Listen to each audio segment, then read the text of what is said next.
Assalamualaikum warahmatullahi wabarakatuh. Waalaikumsalam warahmatullahi wabarakatuh. Good evening, Mr. Agung. Thank you for your agreeing to be interviewed today. Could you please introduce yourself?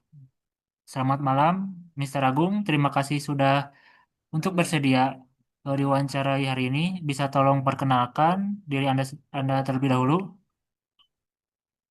Baik, nama saya Agung Saptaji. Saya berasal dari Indonesia dan saat ini sedang bekerja di Jepang di perusahaan Panasonic di bagian produksi. Oh, thank you, Mr. Agung. Let's start from the first question. How do you define your own culture identify? Jadi pertanyaan pertama ialah bagaimana Anda mendefinisikan identitas budaya Anda sendiri?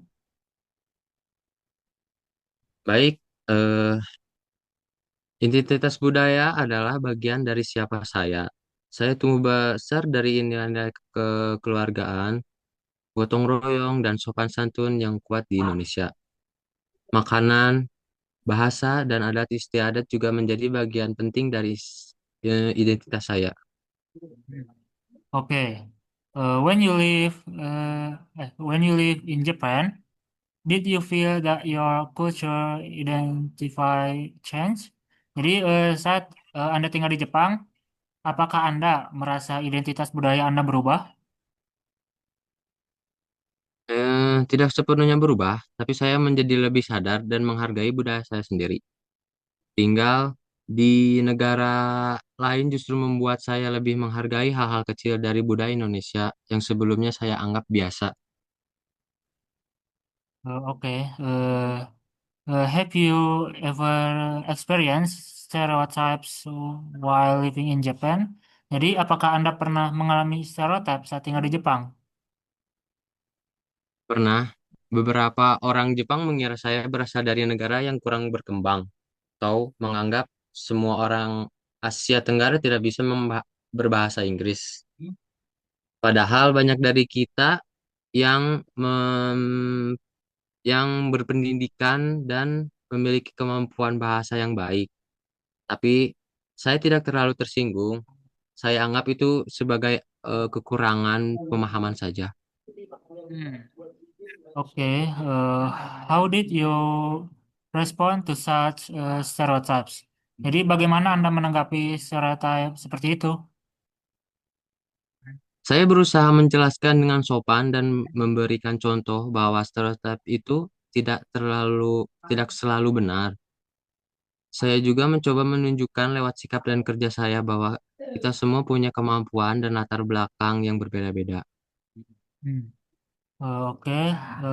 Then, did you experience a culture shock when you first came to Japan? Jadi, lalu apakah Anda mengalami culture shock ketika pertama kali datang ke Jepang? Sangat. Salah satunya itu adalah cuaca ya. Di negara Indonesia kan tropis dan di negara Jepang tuh memiliki 4 musim ya. Jadi itu sangat kaget banget pas pertama datang. Dan sistem sosial dan etika kerja mereka juga sangat ketat di Jepang. Semua serba teratur dan orang sangat memperhatikan detail. Dan eh, orang Jepang itu rela mengantri demi apa yang dia inginkan dan mereka tuh mengantrinya tuh eh, sampai berjam-jam walaupun kepanasan juga mereka pas apa yang dia inginkan pasti dia apa namanya ya dia yang dia mau tuh pasti harus gitu kalau orang Jepang. Oke, Gung. How did you overcome the culture shock? Jadi, bagaimana Anda mengatasi culture shock tersebut? Hmm, saya mulai beradaptasi dengan lingkungan pasti itu belajar untuk beradaptasi dan belajar untuk memahami budaya dan bahasa Jepang sedikit demi sedikit. Saya juga ya, terus eh yang terpenting itu saya belajar untuk terbuka dan menghargai perbedaan orang lain. Oke, Leslie, what is your message for people who will live in another country, especially Jepang? Pertanyaan terakhir nih, apa pesan Anda untuk orang-orang yang akan tinggal di negara lain, khususnya di negara Jepang?